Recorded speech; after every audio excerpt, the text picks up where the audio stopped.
Kemudian Nabi SAW juga kita tahu transaksi jual beli. Kalau fase hidup Nabi kita bagi, masa kanak-kanak sampai kurang lebih umur beliau 8 tahun. Ya. Nah di 8 tahun ini mulai beliau mengembala kambing setelah meninggal kakeknya Abdul Muttalib. Ya, dan dipelihara oleh pamannya Abu Talib. Abu Talib orang miskin, maka Nabi SAW pun bekerja untuk membantu pamannya dengan cara mengembalakan kambing. Bekerja. Dari 8 tahun beliau sudah bekerja, teman-teman sekalian. Alaihi salatu wassalam. Sampai beliau mengembala kambing sampai umur 19 tahun. Ya. Maaf, sampai umur 21 tahun. Di umur 21 tahun beliau berubah profesinya menjadi seorang pengusaha. Mulailah beliau berdagang, lalu orang banyak titipin modal, lalu beliau dapat bagi hasil dari situ. Termasuk nanti akhirnya Khadijah, dari umur 21 tahun sampai 25 tahun, umur 25 tahun beliau menikah dengan Khadijah, pengusaha terkaya di Mekah. Sallallahu alaihi wasallam.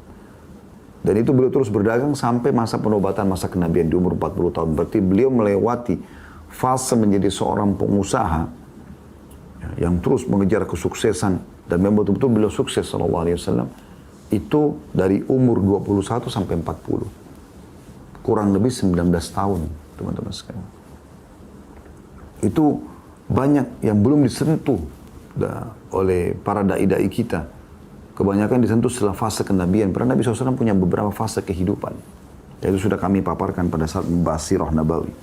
Dan beliau memotivasi dalam hadis Bukhari mengatakan, li'an ya'khudha ahadukum abhula. Seseorang dan terkadang mengumpulkan tali-tali, potongan tali-tali. Thumma ya'til jabal, lalu dia mendatangi sebuah gunung. Thumma ya'ti bihizmatin min hatab fayabi'uha fayastagni bithamaniha. Kemudian dia mendatangkan beberapa ranting kayu kering, kayu bakar, lalu dia jual, kemudian dia hidup dari hasilnya. Khairun lahu min an yas'al nas. Lebih baik daripada mengemis pada orang. A'tahu wa mana'u. Dia diberi ataupun dia ditolak. Kalau orang minta pada orang, diberi pun terhina. Apalagi kalau ditolak, gitu kan. Nah, jelas motivasi agar kita bergerak. Ayo. Pepatah bahasa Arab mengatakan taharrak fa inna fi harakati barakah. Bergerak karena dalam bergerak itu ada berkah.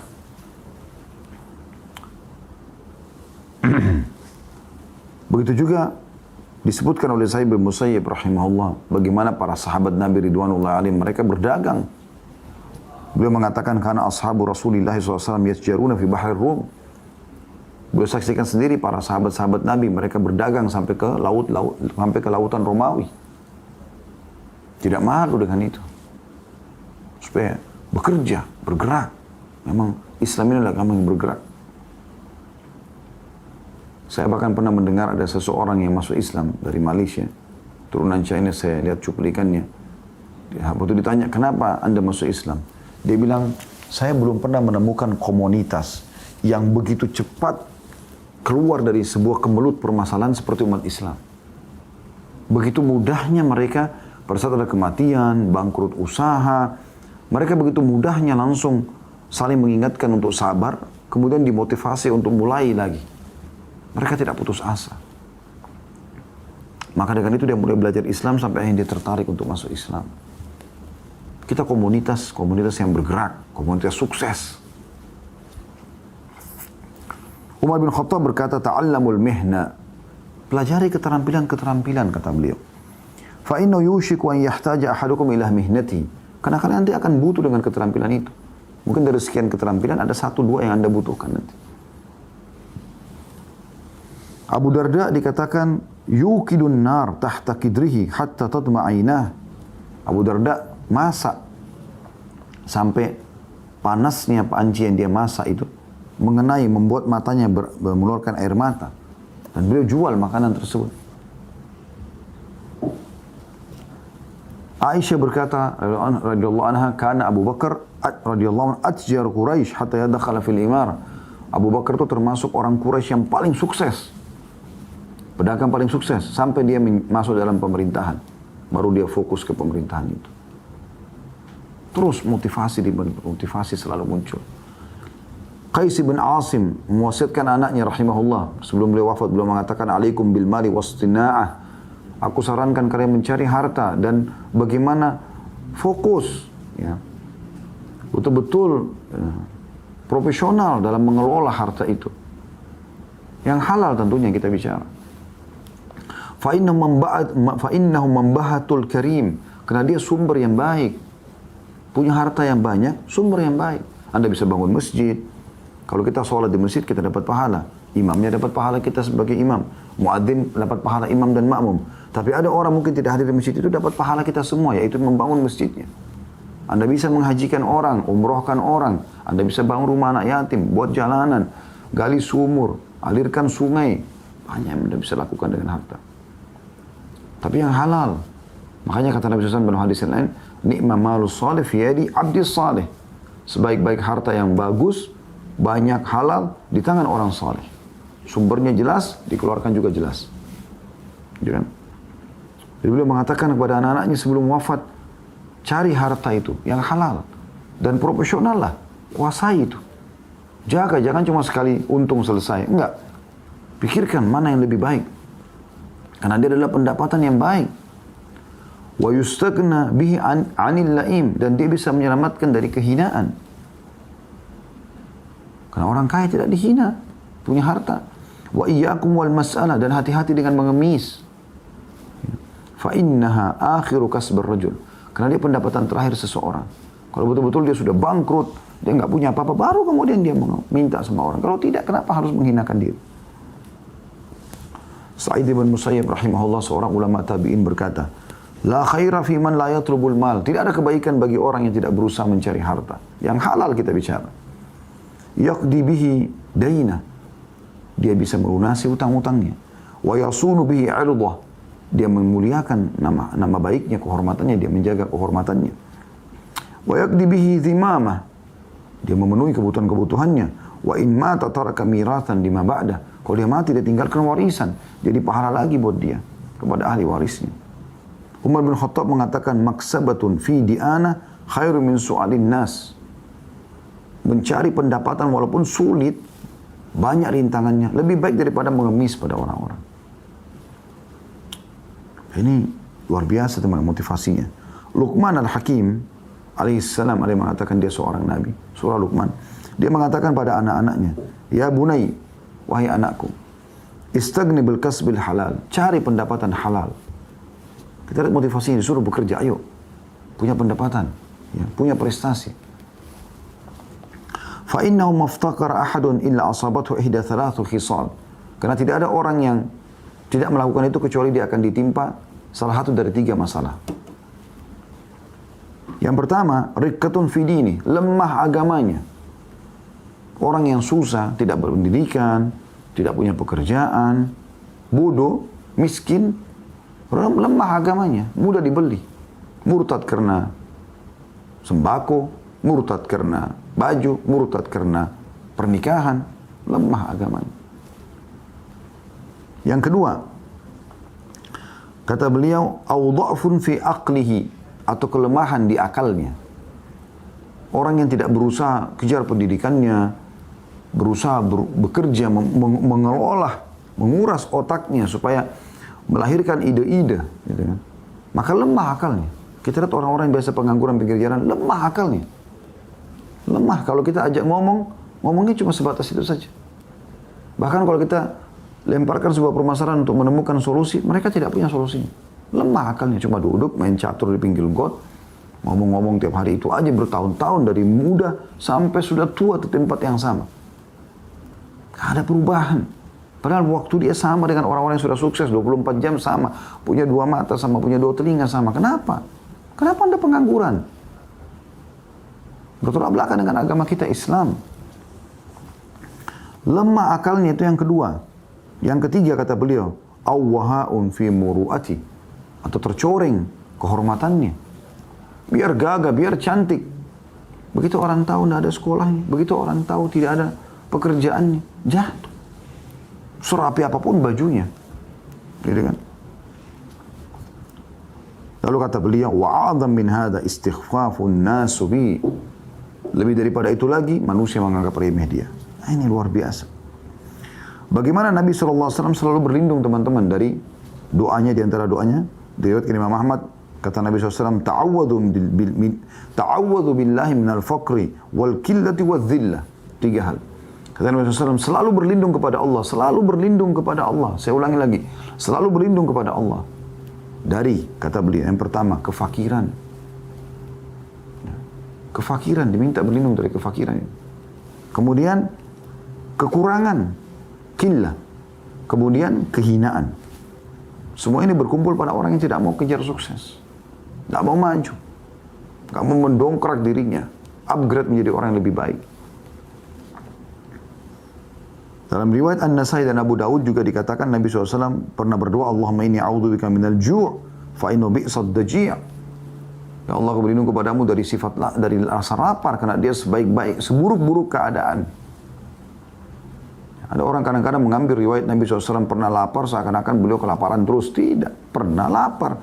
Karena beliau Nabi, suri teladan, maka dinukil kisahnya pernah lapar. Tapi beliau kebanyakan makan daging, ada makanannya, ada minumannya. Kalau enggak mungkin hidup Nabi SAW. Gitu kan? Orang mati kalau kelaparan. Tapi beberapa riwayat menjelaskan beliau pernah lapar, iya. Menjelaskan kalau Nabi pernah juga lapar sebagai manusia biasa.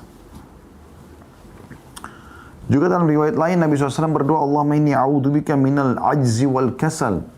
Ya Allah, aku berlindung kepadamu dari sifat vakum, nganggur, dan malas. Dua ini selalu bersahabat. Kalau udah malas, nganggur. Kalau nganggur, malas. Wal jubni wal bukhul. Juga berlindung dari sifat pengecut dan pelit. Wa ghalabati daini wa qahrir rijal. Dan dikuasai oleh orang. Diperbudak oleh orang. Dan juga terlilit utang. Ya. Terlilit utang dan dikuasai oleh orang-orang. Ada perkataan Umar bin Khattab yang menarik, teman-teman. Beliau mengatakan, Inni la'ala rajula fayu'jibuni syakluh. Aku kadang-kadang lihat orang, aku tertarik dengan penampilannya. Wajahnya tampan, bajunya bersih, wangi gitu kan. Kelihatan orang yang seperti memang punya kedudukan ya. Fa'idha sa'altu anhu faqila la amala lahu sakata min aini. Jadi ini bukan perkataan saya, kata Umar bin Khattab, sahabat Nabi yang mulia. Ya, memang kita disuruh menjadikan beliau sebagai suri tauladan juga. Karena salah satu dari Khulafaur Rasyidin, sahabat Nabi, ahli surga, mertua Nabi SAW. Kata beliau, kadang-kadang aku melihat orang, aku kagum melihat keadaannya. Gitu kan. Tetapi, pada saat aku tanya, ada pekerjaannya nggak? Dikatakan tidak ada, maka jatuh di depan mataku. Maksudnya tiba-tiba menjadi, tidak ada nilainya gitu ya. Umar bin Khattab juga pernah menemukan beberapa orang lagi duduk di masjid setelah sholat Jumat. Maka ditanya, kenapa kalian di sini? Mereka mengatakan, nahnul mutawakkiluna 'ala Allah. Kami adalah orang yang bertawakal kepada Allah. Mau buat apa lagi? Gak ada kerjaan, pengangguran. Ya sudah, kita tawakal aja. Maka Umar bin Khattab pun marah. Naharahum Umar. Wa yaqul, sambil berkata, la yaqudu ahadukum min talabir rizq. Jangan kalian duduk dan tidak mencari rezeki. Vakum, nganggur. Lalu dia mengatakan, wa yaqul Allahumma rzuqni, ya Allah berikan aku rezeki. Wa qad alima anna as-samaa'a la tumtiru dhahaban wala fiddah. Sementara dia tahu langit tidak akan pernah menurunkan hujan ataupun perak. Tidak akan pernah menurunkan hujan yang berisikan emas ataupun perak. Begitu juga terjadi pada zaman Sufyan ats-Tsauri rahimahullah, seorang ulama tabi'in yang masyhur di Mekah. Beliau pernah melewati beberapa orang yang sedang duduk di Masjid Haram. Lalu beliau tanya, ya, ma yajlisukum, apa yang membuat kalian duduk di sini? Qulna ma nasna. Maka kami berkata, orang-orang itu mengatakan, dinukil dari Muhammad bin Thawr rahimahullah, kami enggak tahu harus buat apa lagi. Qala utlubu min fadlillah, keluar cari rezeki Allah. Wala takunu iyalan 'alal muslimin, dan jangan kalian menjadi beban bagi kaum muslimin. Islam mengajarkan itu. Dan juga dinukil oleh Syekh Abdurrahman bin Ali Al-Askari, beliau mengatakan dalam tulisannya, waqad nassa al-fuqaha'u ala annahu yajibu 'ala al-insani at-takassub. Dan ulama, para fuqaha telah menukil bahwasanya wajib bagi setiap orang muslim untuk mencari pendapatan, walau bi ijari nafsihi, walaupun dia menyewakan dirinya, dia maksudnya pada hal yang halal ya, tenaganya. Liwafa' ma alaihi min dainin wa nadhrin wa ta'atin wa kafara wa mu'natin talzumuhu, agar dia bisa memenuhi, membayar utangnya, memenuhi nazarnya, melakukan ketaatan-ketaatan, membayar kafarah, denda dari pelanggaran dia, atau memenuhi kebutuhan yang memang harus dia penuhi. Lalu beliau mengatakan, yashkus syababu bistimrari min adamil wujud masdaril rizq. Banyak anak muda mengeluh tidak adanya sumber pendapatan. Yunfikuna bihi ala anfusihim, yang mereka bisa keluarkan untuk kebutuhan diri mereka. Wa yuhsiruna rizq kulluha wal husul ala al-mal fi wadhifatin yajiduha fi ihda jihatid dawla atau muassasatiha, wa hadha fahmu ghairu sahih. Karena mereka mengira atau mengurung rezeki itu hanya ada dan akan didapatkan sebagai di sebuah tempat yang terdaftar sebagai pegawai yang dia bisa dapatkan dari salah satu instansi ya, atau yayasan ya, di negaranya. Ini pemahaman yang keliru, kata beliau. Farizqu yajiduhu mar'u fi kulli amalin halal. Yang benar adalah setiap orang bisa mendapatkan pendapatan dari pekerjaan yang halal.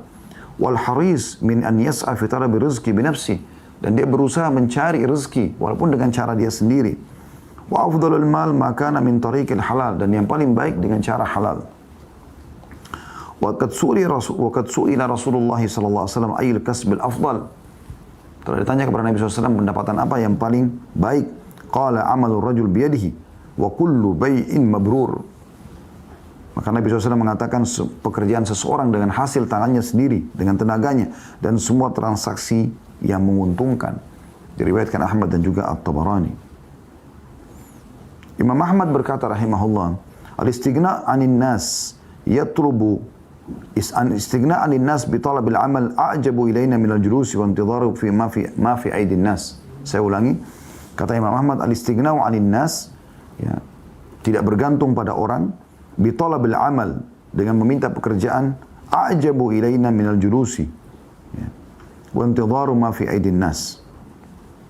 Jadi tidak bergantung pada orang dalam menunggu pekerjaan. Jadi dia terus berusaha. Di sini ditolak, dia bekerja yang lain, dia melamar tempat lain, terus begitu. Itu lebih baik, lebih mengagumkan bagi kami, kata beliau, daripada seseorang duduk dan menunggu dari hasil pemberian orang saja.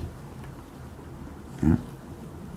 Bahkan kita dianjurkan oleh Nabi SAW dalam hadis yang sanadnya jayyid, bisa diterima, hasan, sanadnya hasan, riwayat Ibnu Majah, kata Nabi SAW, at-tajirus saduqul amin ma'an nabiyyina was-siddiqina was-syuhada. Seorang pengusaha yang sukses, kata Nabi SAW, yang saduq amin, jujur, terpercaya, ya, maka akan bersama dengan para nabi-nabi, para orang-orang siddiq, ya, dan juga para syuhada di tempat tertinggi di surga. Jadi kita dimotivasi untuk itu, ya. Diriwayatkan oleh Tabarani dengan sanad sahih bahwasanya anna rajulan marra 'ala Nabi SAW fara'a as-sahaba min jaldihi wa nasyatihi fil amal. Ada seseorang yang melewati Nabi SAW dengan para sahabat, lalu para sahabat kagum melihat seseorang ini dengan semangatnya, dengan susah payahnya dia bekerja. Faqalu, ya Rasulullah, law kana hadha fi sabilillah. Wahai Rasulullah, kalau ini dihitung pahala di sisi Allah, yang orang bekerja begini luar biasa, ngangkat barang, keringatan, mencari rezeki. Faqala Rasulullah SAW, maka Nabi SAW bersabda, in kana kharaja yas'a ala waladihi sigharan fahuwa fi sabilillah. Kalau dia keluar mencari rezeki buat anaknya yang kecil, ya, maka dia akan dihitung di jalan Allah. Wa in kana kharaja yas'a ala abawaini syaikhaini kamiraini fahuwa fi sabilillah. Atau dia mencari pendapatan untuk membiayai kedua orang tuanya yang tua, ibu bapaknya, maka dia dihitung di jalan Allah. Wa in kana kharaja yas'a ala nafsihi ya'iffuha fahuwa fi sabilillah. Dan kalau dia keluar bekerja seperti ini untuk memenuhi kebutuhan dia, maka dia juga dihitung di jalan Allah. Artinya pahala semua ini. Wa in kana kharaja riya'an mufakharatan fa huwa fi sabili syaitan. Tapi kalau dia keluar hanya untuk pamer, ya, maka dia di jalan syaitan. Maka di jalan syaitan. Jadi ini teman-teman sekalian, kita lihat banyak sekali motivasi yang luar biasa dalam Islam. Ya.